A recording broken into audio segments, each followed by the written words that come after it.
Hello, I'm John. I'm the Warhammer modeller. This is my first painting video, but it's going to be a painting video with a difference. I've recently been watching a lot of different painting videos on YouTube and other places and seeing how people kind of do this to show their processes, and I haven't seen any on the basic subject of how the paint actually works. I found knowing how paint works has really helped me develop my painting style and my understanding of how to paint miniatures and models. It's something that I actually teach in my day job on the course that I work on at university. So without further ado, I'm going to start talking about paint. So the idea for this video started when I bought some new paints that I wanted to try out. These are from Culture Hustle. We have the Mirrorist mirror paint, some of you may have seen, some neon paints, and also one of the blackest paints available. It got me thinking after watching a few videos with people using these paints and them saying they don't work, they're not good for hobbies, they're not good for small models and things like that. Well, in fact, all paint works for hobby processes. It just works differently. The first thing that you want to consider whenever you're painting something is something called the base. So the base of a paint is the general term for what kind of paint it is. So in general, lots of things like the Games Workshop paints, the Citadel paints, they are an acrylic based, so they are a water based paint. We also have from Instar here a water-based paint. There are different kinds of bases as well. So here I have a enamel paint. This is ready set up for airbrushing, but it's still an enamel paint. You have car paints, which are a cellulose-based paint. You also have something similar to this mirror one, an alcohol-based paint. These bases determine how the paint works. It's really important with bases that when they're wet and they haven't fully dried or haven't fully cured, they don't mix well together. So something like an enamel paint won't, when it's wet, mix well with an acrylic paint. This is enamel based, this is water based. You can get some detrimental effects with the paint. The easiest thing to talk about with the bases not working is when you have, say, an acrylic paint painted first. When you have an acrylic paint painted, you have your layer of paint. As this is drying, you have water coming off your paint. So the paint is, as it dries, water is coming off your paint. Now, if you were to paint over this with, say, a cellulose paint or an enamel paint, a non-water-based paint, this would put a layer over the top of the acrylic paint and the water wouldn't be able to get out. So what you end up getting is blistering on the surface of your top coat of paint. Because the water can't get through this paint surface, it creates bubbles underneath and blisters, and these can then pop and so on. But the key thing with bases is not to mix them when they're drying. So if you do paint something with, say, a acrylic paint and then you want to put enamels or cellulose based or an alcohol based paint on it, you want to wait for that acrylic paint to dry fully. Now, going on to drying, this is something that affects different paints in different ways. Generally, you've got two stages of drying. You've got dry and you've got touch dry. So if you have your scale of when you first started painting your model here, and you have dry here, touch dry can be anywhere on this scale, depending on the paint, depending on the atmospheric conditions, all sorts of different things. Generally, acrylic paints are touch dry very early on. So this allows you, when something is touch dry, to then put another coat of paint on.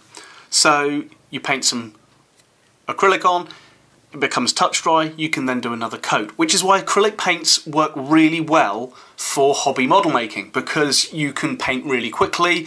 The whole process is quite fast. Something like an enamel paint, this has a longer stage to being touch dry. So you'll find that it takes longer for whatever chemical, whatever base, to vent off, to help dry the paint. It takes longer. Something like this mirror paint, which is an alcohol-based paint, reading up about it and watching a few videos, people have said, oh, it doesn't work, it's not that good, it takes your fingerprints and so on. This is touch dry in about 72 hours under good conditions. It takes a long time for this to be touch dry. So for a hobby, this can be quite annoying if you're trying to do something quickly, but for certain effects you might want to use it. So this takes a long time to dry. What you'll sometimes find as well with something like acrylic paints, it might be touch dry, you start handling it, but the paint starts to come off. It's because it's not fully dry. The longer you leave it to dry, to cure, the more durable it becomes. Acrylic paint, in its simplest term, becomes plastic when it's fully dry. Now, moving on from drying, we have the pigments and the additives in paints. Now, the base of a paint, in general, is divided into two sections. You have a white base and a clear base. Now this allows you to paint different things in slightly different ways.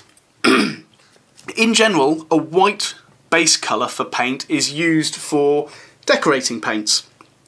So emulsions and things like that. It allows you to do single coats onto a wall because it is a very thick paint. The pigment is held in the white base, so you don't see it through it. You don't see through it that easily. Clear bases are more common in things like hobby painting. Generally, they are a clear base.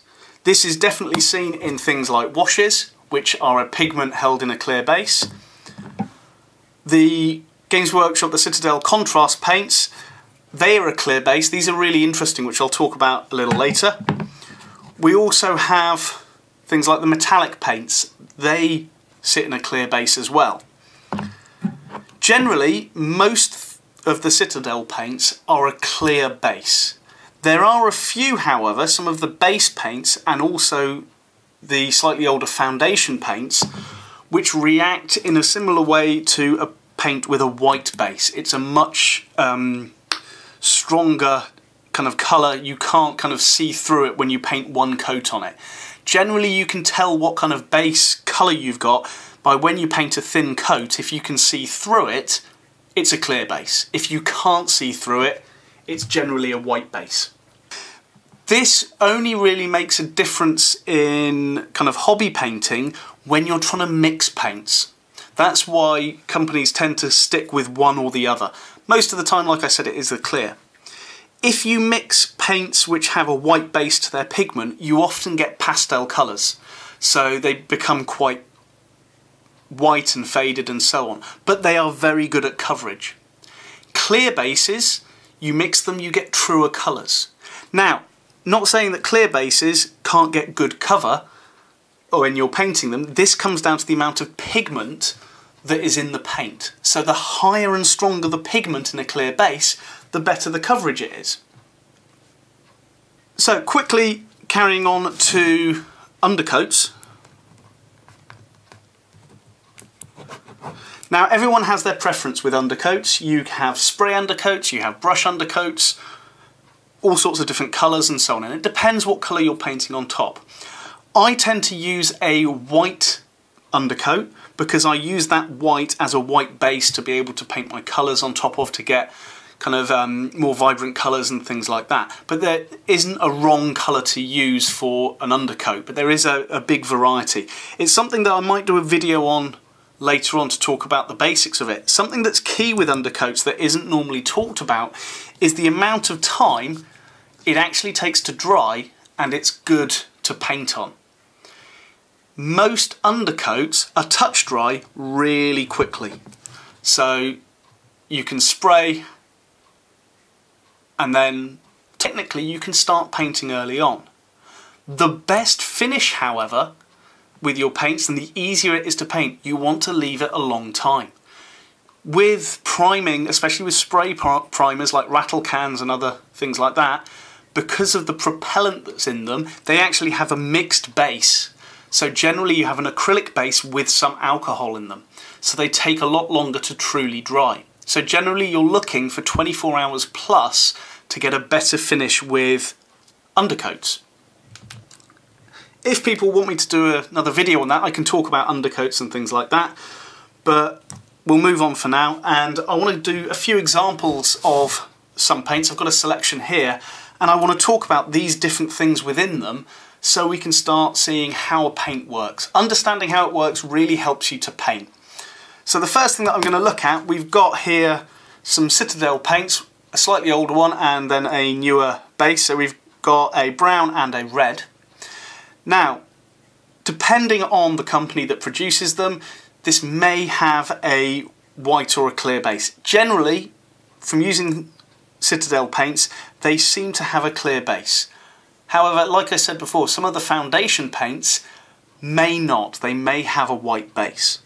So these are generally standard acrylic paints. They might have a slightly increased amount of water within them, so they can flow slightly differently and so on. But to all intents and purposes, these paints are generally the same as something like this neon acrylic paint. They just have different pigments within them to colour them. Now, when you get to slightly more interesting pigments, something like metallics, rather than a pigment, you have metallic particles floating in the paint. Metallic paints work really well to show this. If you let them settle, you'll get a heavy metallic base and then a clearer liquid top as well. These can be enhanced by we added a colour to the clear base of the pigment. Generally you'll find it's very similar to an ink or a wash. So you might find in something like this copper, you'll have metallic fragments similar to a copper colour, and then you may have a yellow or an orange pigment added to these to create that copper finish. Something like the washes and then shades, these are definitely a clear coloured pigment with a colouring added to them. So what you end up with is whatever colour you have underneath, when you paint over a wash or an ink, you will still see that colour through the paint, through the ink, through the wash, but you can build up and it will gather in areas to become darker and lighter. So it gives different shades and things like that. These tend to be what I use most when I'm painting. I like to build up different kind of layers with inks and shades and so on. Now, having a look at one of these Citadel contrast paints, these are really interesting as a paint. They have a clear base. It's easy to see when you paint that on because of the way that the paint separates and pulls on the model. There's more to these that I think than just a water base. There may be a slight alcohol base, very minor, just because you can put a large amount of paint on there, one thick coat, but it flattens off a lot, so it can flow better than just water alone. Also, I think this has a varying degree of particulate in pigment, so it combines what you have in inks as well as the pigments that you have in normal paints. So you'll find in, say, the deeper recesses, you'll get a lot more pigment, but it will flow and separate to reveal lighter areas, but there's a pigmented colour in there that stops it going completely clear. So these are really interesting paints. Moving on to some non-Citadel paints. One paint that I've wanted to try for a while is this Black 3.0. Now it's said that this will stop 99.9% of light reflecting back off it, which, if applied correctly, I think it can do, and all of these black paints are interesting that way. I've seen lots of videos on these and people painting them and saying it comes out with a funny texture and so on. The texture is what stops the light bouncing off it. This gives a velvet finish when you've painted it. So what you end up with, rather than a nice flat surface to paint on, you end up with a slightly bumpy surface. Zooming in on it, it looks like this. So as the light comes in, as well as the dark pigment holding the light gets stuck and can't get out. This is what stops it reflecting light, is that texture as well as the colour. This is why a matte paint doesn't reflect as much light as a gloss paint, so it doesn't have the shine because it's not bouncing that light off it. Something like this mirror paint is really interesting. I'm going to do some videos on this at a later date, I think. This is an alcohol-based paint, and I think from what I remember you can paint this only 1 micron thick. So this has a very small particulate in it, takes a long time to dry. Now this is my the first video on paints. I've kind of waffled on a little bit here and there, but if you're interested in me talking more about how the paints work, how you can apply them, how you can get the best out of them, also whether you want to see about how spraying of paints work and so on, please drop a comment. Let me know what kind of videos you want. I hope this has been an interesting video, my first one on paints. I haven't even touched a brush or opened a pot, so we'll see if I do that in the future or I just carry on talking about paint. I hope you like this, and like I said, please like and subscribe. If you want any more videos on this, let me know, and hopefully I'll produce them in the future. I've been John, I'm the Warhammer Modeller. Thanks for watching, and stay safe.